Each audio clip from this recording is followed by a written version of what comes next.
Minecraft. Technologic. That is not untrue. We have so much to talk about today. I haven't had a chance to talk about both kind of Race for the Wool post-mortem stuff very much, or the Companion Speed Challenge that I just recently did. And in addition to that, this is going to be Exploration and Tactics, episode number 44. I have actually built something with a purpose. But before we get to that, a number of people asked on the Companions what the world seed was on this world, because they liked the world or they thought they had seen it somewhere else before. And so I haven't played this world again since then, but there is F3, and so there you can see the seed on the screen, and so if you are interested, copy down that number that you see right there. And I think also if you hit Shift F3, yeah, it just brings up that part of the display without all the kind of performance information on the bottom, and so that makes it easier to read. So there you go for people who wanted that world seed. But for now, it is time for some exploration and tactics. And you may be surprised to see where we are loading into the world over here. Why don't I hit escape so the world will load a little bit faster? But yes, sure enough, we are back at the Enderman farm. And so Brian's house by the Northern Arch and Farms are over there, and you won't be able to see it, but you'll at least be able to see the portal over there once the whole world renders. There's my nether portal. And then the thing that I have built that I will show you in a little bit is over this way. But it is outside of the render distance, even with the render distance set on far. I just can't see that far. And I am back here because the thing that I wanted to build, I was going to need lots of building materials, and most of my supplies are over here. But I also haven't used the Enderman farm in a while, and I just thought it would be fun, and it's an opportunity to do something on the screen while I'm just talking about a few different things. And so there we go. Basically, the sun's about to go down, night will fall. For those of you who maybe don't remember, or maybe new subscribers, or whatever, I've lit up pretty much all of the underground cave systems kind of in this region. And as a result, when the sun does go down over here, lots and lots of mobs spawn and despawn on just, above ground over here where it's dark. And I have kind of torches all along the perimeter, and so all the mobs kind of spawn in this area that's nearby. And when there's Endermen, I can just look at them, and then they teleport up here to this little arena, and I can fight them and get their Ender Pearls. And sometimes they kill me because they hit pretty hard. And yes, it's just something fun to do. So in any case, Race for the Wool. Spoiler alert if you haven't already seen it, but at this point it's almost a week old, or however long ago it was. And so you probably know that we played in the Race for the Wool. Here come some mobs. And sadly, we lost our match. We ended up playing on Owbox. And yeah, the other team, Musclecraft, was just very well prepared. Owbox is a short, fast map, and they really had it down to a science. We had also done some practicing on Owbox and had gotten it down pretty quickly, but I think still didn't appreciate all the details. I know I, in particular, made a few kind of fundamental errors just for not having practiced the map very much. One was the only pretty much collectible block you can get for building is wool. And I was breaking it down with my hands or different things rather than thinking that I should be breaking it down with the sword, because in that short match, every second counts. And since you can, collect blocks, wool blocks with the sword faster than by hand, that would have been a smart thing to do. So I was kind of kicking myself after the match, because it was right after the match that I realized that and thought of that. And then, yeah, also just a bunch of little things. The other three members on my team had practiced the map once before, and had worked on kind of the PvP aspect and the traps. I'm not good with a bow and arrow, so I didn't really focus on the traps, but I had forgotten kind of about them when we actually went to play, and so there's a middle trap where you could shoot your bow and arrow at a target, and it sets off a trap on the other side, and one of the traps there's a bunch of Endermen. Alright, now I can finally look at an Enderman, and I'll just do one at a time, since I'm trying to talk and do other things up here. There's another one down there that we'll look at in a moment. Hello! Welcome to the arena. Aha! Alright, he didn't hit too badly. Let me eat some food, and I will look at the other guy. And now he's angry, and he'll teleport over here as well. Let's see. Yeah, and so I had just kind of forgotten about the traps, and so the middle trap puts water going through the first Owbox, and I saw the water coming through, and I'm like, where's that coming from? And I'd just completely forgotten about that trap. And yeah, so it's sad that we lost and we got knocked out in the first round, but at the same time, we got knocked out by a good team that was well prepared, and so I hope that Musclecraft will go far. We had fun both kind of in the tournament, in the kind of like pregame and postgame stuff, as well as just fun KGBs, the four of us doing some practices together. And so I think that will lead to more opportunities for more SMP and just kind of various other kind of fun things. And it's possible we'll also try to scrimmage some other teams that are in the tournament just for fun. It's very hard to schedule those things. Getting 8 people who live in different time zones, all available at the same time, to play together, and then meanwhile Minecraft is upgrading, and so sometimes you have to make sure everybody has the same Minecraft client and server versions and all kinds of things. So it really is non-trivial to organize. And so yeah, thanks to all the people who are kind of like the main organizers of the Reddit Race for the Wool tournament, and CoStar and Dutroid and Dire Dwarf, who were there kind of like doing either referee or announcing duties and doing the camera work so that people can watch it on live streams and things. It's a whole big effort to put together that tournament, but I think it's really fun, and I think it's an exciting kind of competition type of thing that's different than normal Minecraft and really gets you, ability to go and root for different teams and see different strategies, and yeah, the whole tournament's a lot of fun. So that was cool. Sad that we're out in the first round, but it also means that there's more time to not have to worry about that and to worry about things like Minecraft exploration and tactics. Hooray! And I'm really not getting many Enderman spawns up here. I seem to recall previously that I would find more Endermen in a night than I am finding right now. So far it's only been those 2, if I'm remembering correctly. And I don't think I've missed any. I've been talking, and so it's possible some spawned in front of my eyes, and I was too busy talking about what I'm talking about to actually notice it happening on the ground below me. And so, let's see.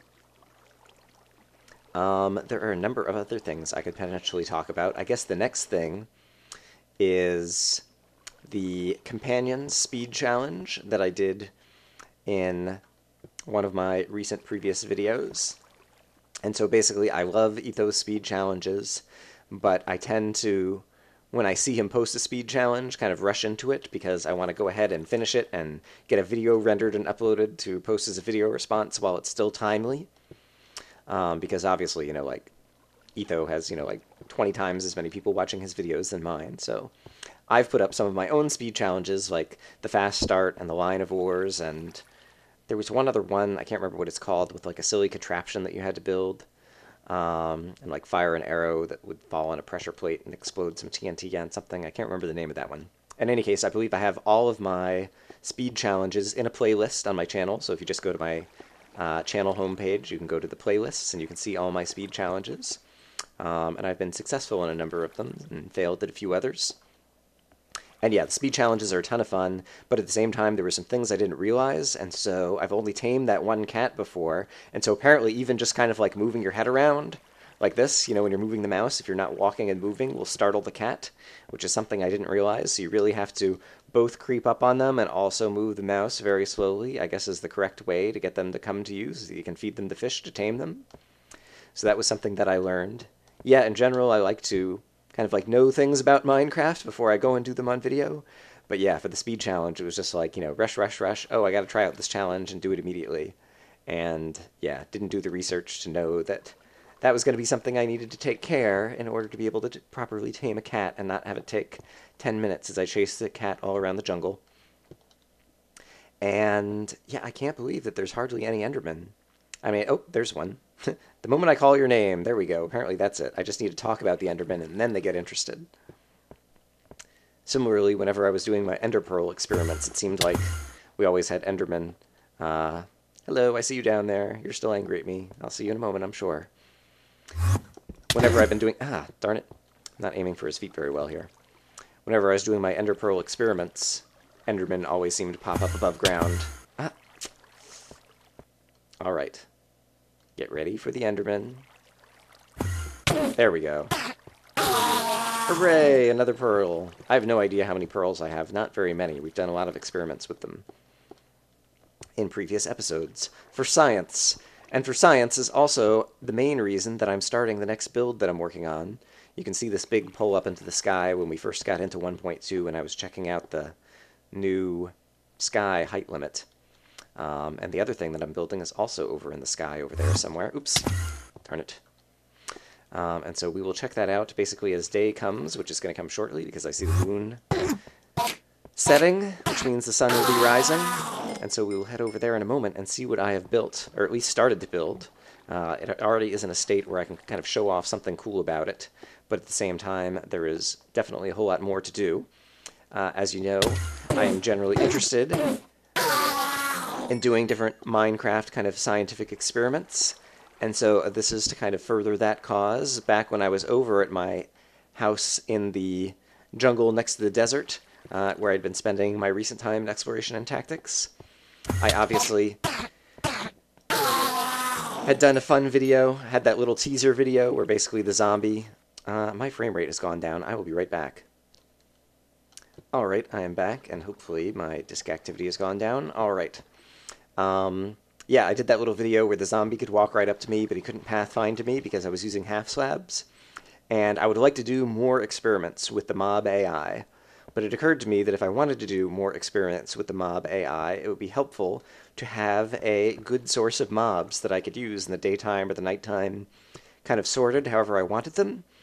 And so I think I have finally been inspired to build not a mob trap, because I'm still kind of against the idea of just having mob traps that allow you to gain kind of like infinite experience and items. I think it takes some of the fun and challenge out of the game, although it does allow you to do a number of other interesting things. But at the same time, it would be useful to have a mob creator and possibly a mob sorter. And so that is what I'm trying to build. Oh. I hear like the tss noise. I guess now when the skeletons are on fire, I'm gonna drown myself if I'm not careful here. When they're on fire and then they touch the water, I guess it makes that little hissing noise, which I don't think it used to do. I don't know when that got introduced. But that is interesting to me, because I had not noticed that before. So apparently if you're on fire and you touch the water, it makes that little kind of like fire hitting the water hissing noise. So that's interesting. And there's a number of creepers around here, and I'll probably have to kill... I guess I might as well kill you since you're right here. There's another one up here. And then we will head over to the new build, which you can see the beginning of over there. Yeah, and so basically I would like to experiment more with the mob AI, and so I'm going to need a source of mobs. And so I'm finally building my first, I won't call it a mob trap, but I guess a mob creator, and eventually I want it to be a mob sorter. And so we will head over there, and the basic idea is kind of similar to other things that you've seen, but possibly will be a little bit different. In general, I like to use kind of my own ideas and designs. Now that we have the new height limit, it is easy. I spent so much time lighting up cave systems in order to get a bunch of mobs to spawn on the surface over there. But now with the new height limit, you can just go up into the sky, and there won't be any other places for mobs to spawn when you're high enough in the sky. And so it's much easier to create kind of dark rooms that spawn a bunch of mobs up in the ceiling. So yeah, in terms of just kind of basic Minecraft science, mobs spawn anywhere kind of like on top of blocks that they can spawn on. If they are within more than 24 blocks away from the player, with the exception being, of course, mob spawners, and within a range of 128 blocks of the player. And so, when you're standing at sea level, your Y is 64, that you can see over there. And so, and mobs always despawn if they're more than 128 blocks away from the player. And so basically, if we go 128 blocks up into the sky, when we're above the ocean, like I am over here, then that means that no mobs other than the ones that are kind of like nearby me up here in the sky will be able to spawn, and any that go out of range, for example, if they fall off of this platform into the ocean, will despawn. And as a result, if the only places they can spawn are a tiny number of places up here, it's still the case that they'll end up spawning up there. So, just taking advantage of basic mob science, I think possibly when I was eating that, my speed slowed down a little bit on the ladder, which I didn't think it used to do before, but I'm not sure. I think maybe you can climb down a ladder at the same speed even if you're eating, but possibly if you're climbing up the ladder and eating, it slows you down a little bit. In general, eating is one of those actions that slows you down when you're walking around or jumping or whatever on foot. And so what I've created up here is I've created a little platform that is kind of a base where I can store a bunch of stuff. And obviously it took a bunch of cobblestone to create this thing. I'm carrying around a bunch of other inventory that suggests some else of what is going on in here. But then the basic kind of layout of this thing is the ladder comes up at the center of a circle. I've got a circle of radius 7 over here. That's just kind of my platform of where I am kind of living. And then I created another circle of radius about 23 or 24 from the center, which is kind of the inner wall of this area. I can jump over here and jump up here and show you. And then basically there's just kind of platforms over here where mobs can spawn. And the distance is between 24 and 32. The outer circle is not quite a circle, but it has a radius of about 32. You can see there's some water dripping down here, which I will show you in just a moment what that's there for. But basically the idea is, oh, and then the other thing I didn't show is there's a number of holes in the ceiling. And the holes in the ceiling are to let light in, and so that's why it's so well lit. But I can go and I can throw the switch over here, and you can see over in that area it gets darker. And so basically I'll show you the redstone wiring briefly, but it just goes up to a bunch of pistons that push some cobblestone to cover up the holes in the ceiling. And once I've done that and basically covered up the holes in the ceiling, you can see kind of like the house and Northern Arch from up here. It's really high, but it's also really convenient to get down because you can just jump down anywhere. And you can probably see it already, but if I turn the lights back on, a bunch of mobs have already spawned over here. So I've got like 4 zombies and 2 spiders and 2 creepers, it looks like. And then I wanted an easy way to get rid of them mostly, and so this switch controls, there is a water source and then some water that comes down here, and it just kind of pours into the middle, and so I can use it to just kind of push the mobs, and you saw them just falling off the edge, and so when I want to get rid of the mobs, then I can just kind of push them away. Unfortunately, the water is right in the center, and so sometimes it pushes them against a wall, which is not particularly helpful. I also have not really built this very well to accommodate spiders, and so the spiders are kind of hopping around and getting away pretty easily. I'm going to see if I can push this creeper off to somewhere better. Now he's kind of stuck against the wall. And so the idea is basically here I have an easy source to kind of create mobs and kind of push them off of this level down onto lower levels. And so my idea is, as long as I'm over here, let's go ahead and kill the spider. And I can already do an experiment with kind of creeper behavior, because if he cannot pathfind me, but I'm close enough to him that he sees me, like, does he see me? Is he going to try to come over close to me? I don't know if I'm even close enough that he, like, notices that I'm here. This is dangerous because... Oh, crap! I meant to sprint jump, and I did not sprint. All right. Well, I think it is now time for me to edit this out so you don't have to watch me climb a ladder again. That was pretty funny. All right, I'll see you guys back up top. All right, so I'm back up top. It is not the case that eating on the ladder actually slows you down, I don't think, now that I have taken another look. Since I fell more than 128 blocks, I forgot to show you, the Y is up here is at 200, which is more than 128 blocks above the ocean. And so just falling down to the ocean, that creeper ended up despawning, who was up here. I could have done this more organized up top, but I realized Brian is not, I didn't try to build everything perfect and in kind of optimal placements. I am a pragmatic builder, which is one of the reasons that I build so little, because you really don't need to build many things in Minecraft, but I wanted to do some mob AI science, and so it is useful to be able to create mobs on the fly. And so I built this. It's just kind of haphazard. It's easy to build. Basically, there are a bunch of pistons that are connected to cobblestone that are over some holes. The holes are just somewhat organized place so that there's enough light up here in the daytime that mobs can't spawn in any of this region that has the ceiling over it. But if I end up hitting the switch, or I probably have a redstone torch on me or something, here's a switch. If I end up throwing a switch that's next to this redstone, it turns on all of these pistons, which then block up all the holes, which means it then gets dark enough inside that the mobs can spawn. And so that is basically that. And then the same kind of thing for the water stream is also simple. It has to be covered up because I can't let sunlight get in through the pistons or the water or different things. But basically, there's some water being held back over here, and then it falls through a hole in the ceiling into the middle of the thing that then pushes out the mobs on both sides. And I believe I was standing close enough that even when it got dark over here, when I turned on the pistons, mobs would not be able to spawn. And so this thing is only lit. I could have used, redstone lamps or other things. And so I was thinking about correcting more glowstone and creating more redstone, and then I could run this thing day or night. And I realized it's fine, like it is. If I want to spawn mobs in the daytime, it's really easy. I can just, turn out the lights like that.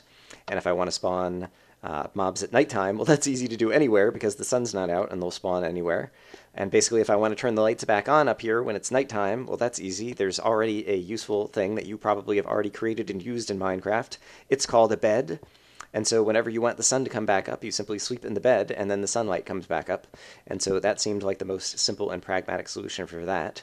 And so rather than having to use redstone lamps or other crazy things to be able to work at night, I'm just using the bed to make sure that it isn't night when I need to work. All right, so that is the basic idea. And so I think the next thing I want to do is create some platforms below here where the mobs get pushed down to, where they can just fall down, and then I can start running some experiments over there. The main things I want to do, I think I can sort mobs, possibly. I can use a cat to kind of like chase the creepers over in one direction.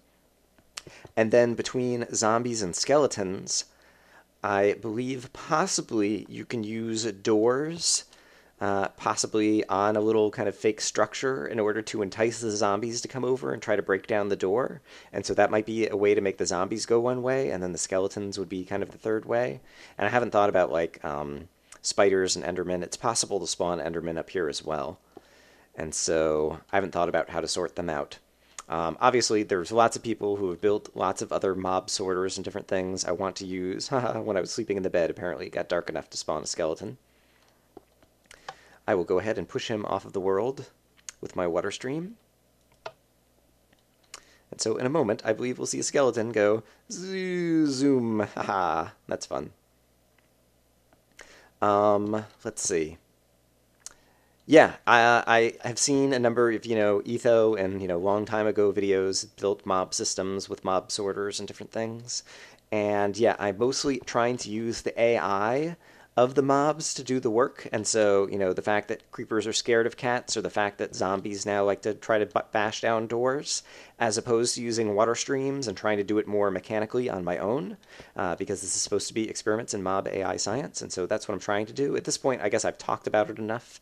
And so I should get to building the next thing. I think the next thing I need to do is build kind of a flat level below here that can cache the mobs that get pushed off that I can then try to sort. And that will take some time, and so I'm going to do that off camera. And yeah, I will bring you guys back in when we're ready for our next step, I guess. Alright, so a little bit of progress. I have made another little platform and a little base over there that's down 10 more, and so now I'm at Y of 190. And basically, my next idea is to make a platform underneath this hole that the water stream pushes mobs down into. And so I'm just going to be kind of like filling in a big platform over here. And then I'm going to try some experiments like putting a little kind of like house with the door over here and see if the zombies walk over to it or do some other experiments. But while I'm doing that, I can also just talk about a little bit of other things. I haven't put up many exploration and tactics video recently, just because it's been super busy at work. For the last couple of weeks, I've just had a lot of work to do. And I finally, actually, today is Thursday that I'm recording this, and finally ended up just taking a day off from work, just because I've been working hard and needed a break, and it also gave me a chance to do a little bit of catching up on Minecraft, and also just, other things. I need to take out the trash, I need to do some laundry, all the usual kind of chores you end up putting off when you have a bunch of other things going on in life. And so, for those of you who have been missing having very many exploration and tactics videos, that is why. But hopefully things are tapering back off, and so we'll go back to a somewhat normal schedule of videos coming up. And yeah, in terms of planning this particular project, I basically got this far in my head in terms of planning it. I just kind of had inspiration one day in terms of I wanted to do more mob AI science kind of stuff over here. I need to light this up because I don't want mobs just to randomly spawn over here. I just want to be able to control the mobs that end up over here, and so that should be enough light for that. And in order to make it kind of hard for them to get me, I was originally thinking they'd have to walk over here, but then it occurred to me that skeletons could still just shoot at me if I'm standing over here, even if they can't walk over and get me. And so to deal with that, I think what I am going to do is erect a little barrier. And so I have some glass that is cooking up over here. I guess I can use that to cook up a little bit more, and I don't know that I've ever crafted glass panes other than when they were first added to the game, but yes, it's like that. And that gives me 16 of them. Alright, so that is pretty good.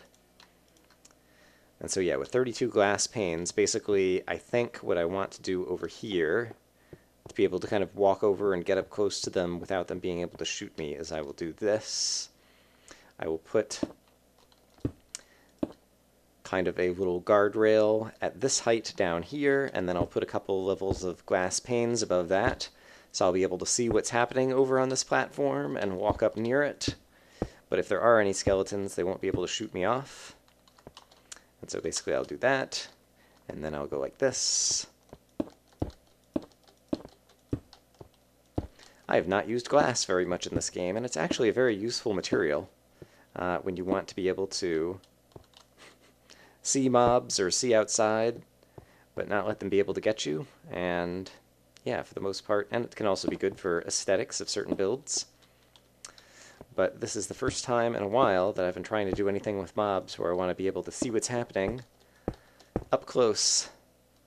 Oops, I just fell off right there. There we go. Great. And so that should be a good shield against skeleton arrows. They won't be able to jump up and accidentally see me and knock me off. If they do knock me off, you know, I just fall in the ocean. It's not a huge deal. Just a pain in the neck to climb the ladder back. Alright, and so that should give me some good protection over there. I probably need to put a little bit of a kind of glass wall over here as well. I wonder if I can just go like, can I like stand here and yeah, do this, and this is probably a little too parkour.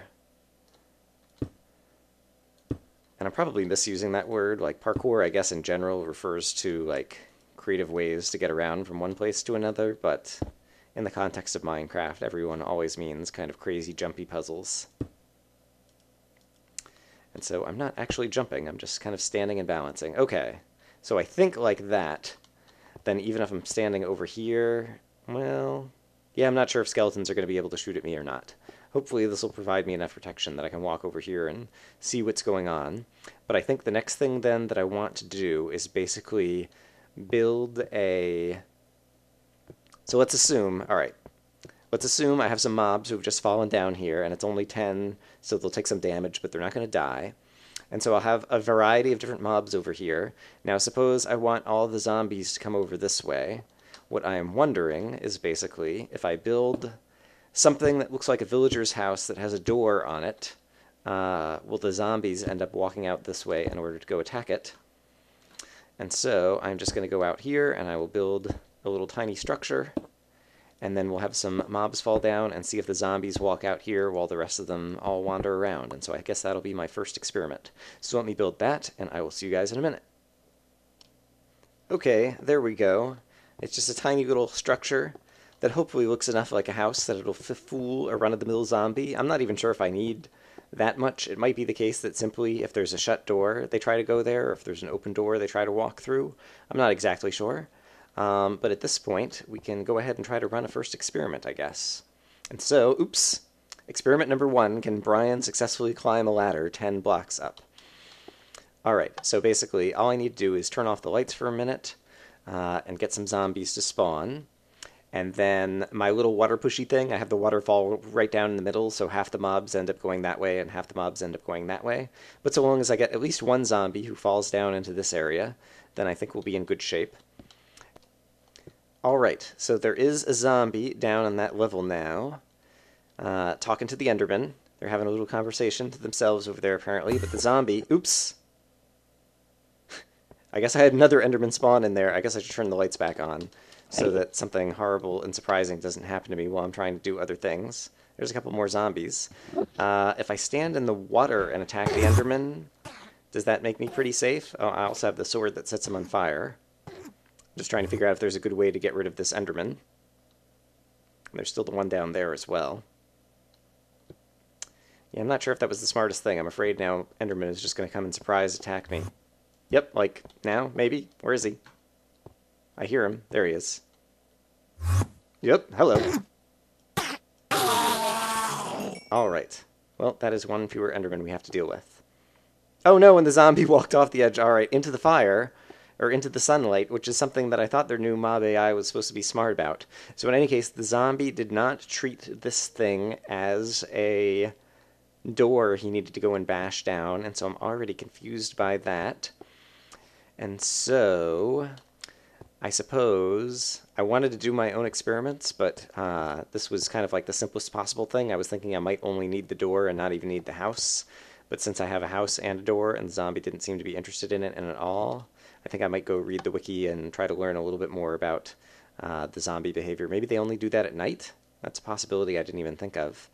I've got one more. Oops, that zombie died, and now I'm looking at an Enderman. Awesome. Well, why don't you just teleport up here? There we go. Where'd he go? There he goes. And he has fallen, and I'm pretty sure that after that fall, he would simply hit the water on the bottom of the ocean, and then would he despawn, or would he fly back up here, or I'm not sure what will happen. I think he's gone. Alright, so yes, the zombie AI I thought would not walk him into the sunlight, and so I'm confused by that. I'm confused that he didn't break down the door. So I guess I have a bunch of things to learn. In any case, this is Brian's first kind of foray into building something big like this. And so I will take it step by step. And so for the first episode, a little bit slow, but at least you'll get a sense of what I'm building. And so I expect to make some more progress over this in next episodes. I've done a ton of talking today, which is a little unlike me. And so, yeah, but I think this is probably long enough for today. In any case, here's a start on what I'm building. And yeah, hopefully we'll do some fun mob AI experiments in some of the next upcoming episodes. In any case, thanks for watching. Hope you're having a good day, and I will see you again soon.